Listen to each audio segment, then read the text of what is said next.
Among the many paths we have discovered since the creation of the world, alcohol remains the most striking. The information we provide will even change your spirit. Alcohol is a catalyst for both celebrations and sorrows, as well as for creativity and forgetfulness. Despite the widespread production, promotion, and mass consumption of alcohol, most people either overlook or fail to understand its spiritual consequences. The history of alcohol is not just about a substance. It is a narrative intricately woven with humanity's pursuit of transcendence, alchemy, and connection with the divine. To truly grasp its significance, we must journey to the origins of its etymology and unveil the hidden meanings behind the word. In Arabic, Al-Kuhul originally referred to a fine powder used as a cosmetic to darken the eyes, known today as kohl. However, this term held a much deeper significance for alchemists. For them, Al-Kuhul symbolized something intangible, an essence that could be distilled, the soul of a substance, the spirit captured through alchemical processes. Essentially, the Arabic word Al-Kuhul refers to a body-consuming spirit in alchemy. Alcohol came to represent a volatile essence, the spirit that separates from raw matter. The use of alcohol as a fermented drink dates back even further. Ancient civilizations such as the Sumerians, Egyptians, and Greeks regarded alcohol as a divine gift. In ancient Mesopotamia, wine and beer were offered to the gods in rituals. In Egypt, wine was associated with Osiris, the god of renewal and fertility, while the Greeks dedicated wine to Dionysus, the god of ecstasy and divine madness. Despite alcohol being celebrated as a bridge to the divine, it also came with cautionary tales. To the sages of antiquity, wine had the power to unveil the true self, but at the same time it could cloud reason and open doors to dangerous influences. In Islamic tradition, the term alcohol evolved to refer to alcohol extracted through distillation. Although alcohol was forbidden in Islam, Muslim alchemists continued to study and refine the distillation process as a scientific art.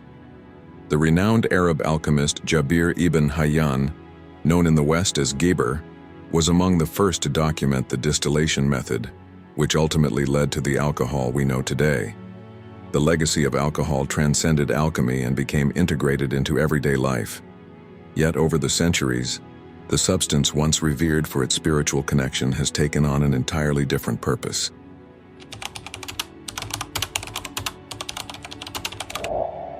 Alcohol is not just a physical substance affecting the body and mind. It directly interacts with the human energy field, commonly known as the aura. To comprehend its effects, we must explore the subtle realm where modern science and spirituality converge. All esoteric traditions share one core belief. Humans are not just flesh and bones. We are energy in motion, surrounded by vibrational fields that emit and receive information from the cosmos. This energy field, often visualized as an aura, reflects our spiritual vitality. It is in this area that alcohol exerts its most profound and least understood influence. When we consume alcohol, it enters the body and alters the chemical processes in the brain and liver. Within the energy body, alcohol acts as a destabilizing force. It causes disruptions in the individual's energy field, leaving them vulnerable to negative external influences. Rudolf Steiner, one of the founders of anthroposophy, suggested that alcohol consumption weakens the spiritual essence, allowing destructive forces to affect the psyche. This energetic breach can attract thought forms, astral larvae, or even entities that feed off the energy of addiction, known in Spiritism as obsessing spirits. These gaps or rips in the aura are particularly hazardous because they diminish our connection to the higher self, the divine spark that guides and protects us. Instead of staying grounded and aligned with our essence, we become fragmented, like a boat without a rudder drifting in turbulent waters. This explains why many people report feeling emotionally unstable, spiritually disconnected, or mentally foggy after consuming large quantities of alcohol. The impact on the chakras is equally profound. Alcohol tends to overstimulate the root chakra, which is linked to earthly pleasures and survival, while weakening the crown chakra, which connects our consciousness to the divine. This creates a perilous imbalance, where we pursue immediate gratification in the material world and avoid higher truths. Great spiritual masters have consistently warned about this. In the Yoga Sutras, Patanjali emphasizes the importance of maintaining purity in body and mind to access higher states of consciousness. Paramahansa Yogananda, in his work Autobiography of a Yogi, stated that alcohol dims the spirit's light, clouding the clarity required for true spiritual realization. Even modern science supports this. Neuroscience studies show that alcohol decreases activity in the frontal lobes, the brain region associated with conscious decision-making and introspection. The energetic effects of alcohol can also be observed in collective environments. When many individuals consume alcohol in a shared space, such as at parties or events, their energies intermingle uncontrollably. The vibration of the space tends to lower, becoming denser and more chaotic, while people's behavior becomes more primal. This is why many spiritual traditions advise steering clear of environments where alcohol consumption is widespread, recognizing the risks not only to individuals but also to the collective. On the other hand, there is hope. Human energy is extraordinarily resilient. Through spiritual practices such as meditation, Reiki, yoga, and conscious intention work, it is possible to repair the damage done to the energy field and restore balance. However, this requires effort and dedication, a conscious decision to rise above material urges and realign with the divine. By understanding the impact of alcohol on your energy field, you can begin making more intentional choices that bring you closer to your true self. Is the fleeting pleasure of a drink worth the disconnection it creates from your essence?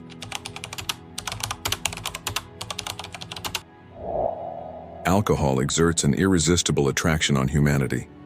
Over the centuries, it has been celebrated in rituals, used as a medium for social interaction, and sought as an escape. But why, despite being aware of its harmful effects on the body and mind, are we still drawn to it? What lies behind this illusion that compels us to crave something we know deep down will harm us? At the heart of this allure lies a profound disconnection from our true nature. Since ancient times, humans have sought ways to transcend the limitations of the body and mind. The quest for immediate pleasure and relief from existential pain is inherent to the human condition. Alcohol presents itself as a seeming solution, a magical elixir that promises to lighten life's burdens and elevate us to a state of ecstasy, a temporary sense of freedom. But this is nothing more than the mask of illusion. Alcohol offers a false sense of liberty and joy. It intoxicates us, creating a brief awakening. Feelings of anxiety, fear, and insecurity seem to vanish. Confidence blossoms. The shy individual finally speaks to the person they admire. We gain courage, but these sensations are short-lived and fleeting. They deceive us into believing we are liberated when, in fact, we are drifting further away from our true essence. Hermetic tradition teaches that humanity is in constant pursuit of the unus mundus, the primordial unity, the state of totality and harmony with the cosmos. By turning to alcohol to fill the inner void, we make a misguided choice. We search for unity outside ourselves, in the ephemeral, in what is consumable and, by its nature, depletes us. Alcohol offers a false connection to wholeness, but this link is temporary and will eventually break, leaving us emptier than before. Ultimately, what we seek is a reconnection with our inner divinity, the peace and fulfillment that do not come from external sources, but reside within us. Ancient sages like Plato and Lao Tzu spoke of the path to true freedom and enlightenment, a path that does not rely on fleeting pleasures or temporary escapes. Plato, in the Republic, described the soul's ascent as a process of liberation from the illusions of the physical world. Lao Tzu, in the Tao Te Ching, taught that true peace is found by living in harmony with nature and the flow of the Tao, not through excess or escapism. On a psychological level, alcohol reinforces patterns of emotional dependence. People often don't turn to alcohol merely for pleasure, but as an attempt to cope with psychological and existential suffering. Alcohol has a sedative effect that can be comforting when someone feels overwhelmed, anxious, or stressed. By reducing stress, it offers false solace, providing a momentary sense of escape. It serves as a temporary release valve for life's frustrations, but it is a superficial fix that merely postpones facing our inner shadows. Instead of solving the problem, it conceals it, creating a cycle of escape and return to emptiness. True freedom and happiness are not found in extremes of indulgence or denial, but in reconnecting with our essence, cultivating balance and nurturing inner peace. The real issue is not the act of drinking itself, but what compels you to feel the need to drink. What is it that makes you want to escape reality?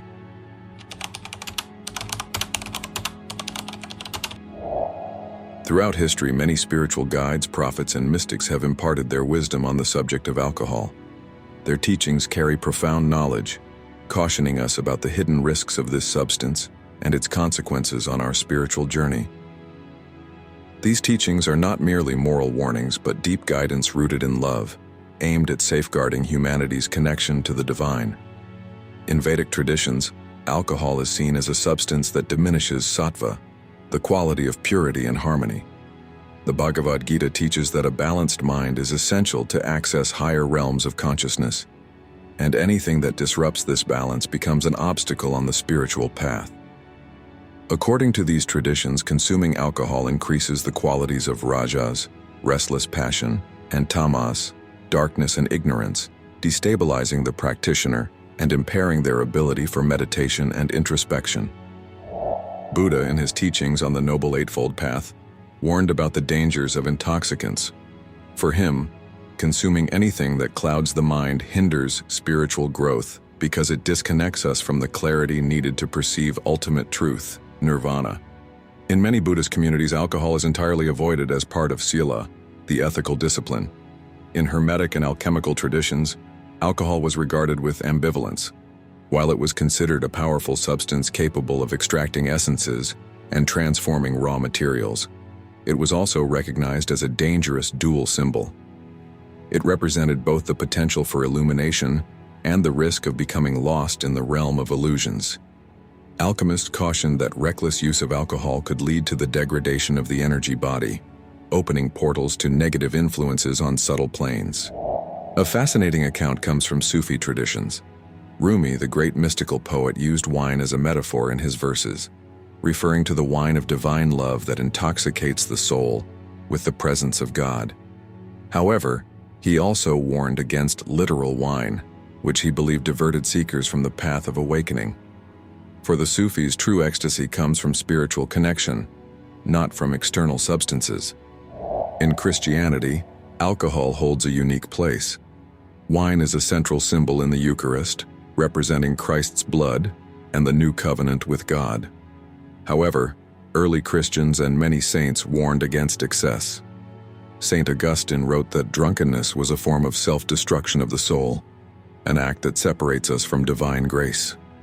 He viewed excessive consumption as a distraction, pulling us away from introspection and prayer. Other mystical traditions describe the spiritual consequences of the indiscriminate use of alcohol. In shamanism, alcohol is believed to weaken the light body, the energetic shield that keeps individuals aligned with the universe. Many shamans assert that alcohol facilitates the entry of parasitic energies or negative entities that feed on the low vibrations caused by intoxication. These accounts converge on a shared warning. Alcohol can be a perilous tool, affecting not only the physical body but also the subtle aspects of our existence. It disconnects us from what mystics refer to as the axis mundi, the axis that aligns us with the cosmos, enabling us to navigate both physical and spiritual realms. When this alignment is disrupted, we lose our ability to access intuition, clarity, and higher states of consciousness. However, not all teachings about alcohol are cautionary. Some spiritual masters acknowledge that in ritualistic contexts and with pure intentions, alcohol can serve as a catalyst for altered states of perception.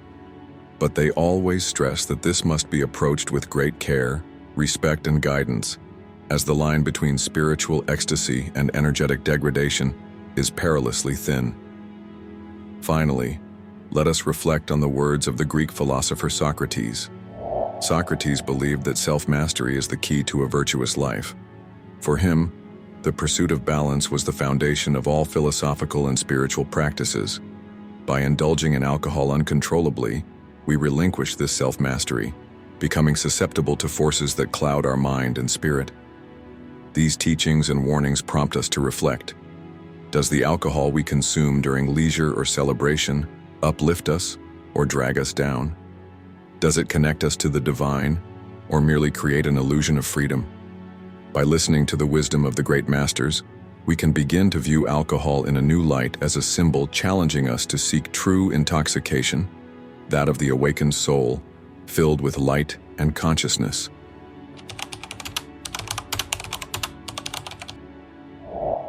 After examining the origins of alcohol, its effect on the energetic body, the illusion it creates, and the mystical warnings about its dangers, we now reach the most pivotal question. How can we break free from this cycle? How can we transcend dependency, whether physical, emotional, or spiritual, and uncover a fresh perspective, a life of clarity and connection with our true essence, without relying on emotional crutches? Liberation begins with awareness. When we understand alcohol's impact on our body, mind, and spirit, something within us awakens. This awareness is the initial spark of transformation, the starting point for genuine change. It's the moment we stop acting automatically, driven by conditioning or momentary pleasures, and start questioning our choices. Why do we seek alcohol? What are we really trying to fill? The answer to these questions often lies in our internal void, the sense of disconnection that many of us experience. Alcohol, like other forms of escapism, provides temporary relief, but does not address the root cause. It's like a mask we wear during difficult moments, but one that eventually falls off, exposing our unresolved pain. To break this cycle, we must turn inward, where the real answers reside. Spiritual practice is a powerful path for this journey. Meditation, yoga, prayer, conscious breathing, and other methods help restore balance to the body and mind. They strengthen the energetic field and reconnect us to our essence. As we cultivate inner silence, our emotional wounds naturally surface. As these imbalances are healed, we begin to realize that the peace we sought externally has always been within us, waiting to be discovered. Many spiritual traditions offer specific practices to overcome addiction. In Buddhism, for example, mindfulness teaches us to observe impulses and desires without acting on them. Instead of reacting automatically, we learn to witness, breathe, and make conscious choices. In Christianity, the concept of divine grace reminds us that we are not alone on this journey, that higher support is always available to those who sincerely seek it. Ask, and it will be given to you. Reconnecting with nature is also vital. Alcohol disrupts our natural harmony, and spending time outdoors in forests, mountains, or by the sea helps restore this lost connection. The Earth's energy is purifying and can aid in releasing toxins not just from the body, but from the mind and spirit. Another key step is practicing gratitude. Often we turn to alcohol as a way to escape what we perceive as an unsatisfactory reality, but by cultivating gratitude for what we have, even the smallest things, we begin to see the beauty in the present moment. Gratitude links us to life's abundance and dissolves the emptiness we often attempt to fill with external substances. I understand that things aren't as simple as they seem, but everything begins with intention. My purpose is to share with you the message that you are not a slave to anything. You are the master of your consciousness and do not need any substance to be happy and live a fulfilling life. Community is also essential. Walking the path of liberation does not have to be a solitary journey. Surrounding yourself with people who share similar values and goals can be transformative. Spiritual groups, meditation circles, or even conscious friends can offer support, inspiration, and encouragement during challenging times. Lastly, we must embrace forgiveness, especially self-forgiveness. Many people struggle with guilt or shame from past choices involving alcohol, but as Rumi said, the wound is the place where the light enters you.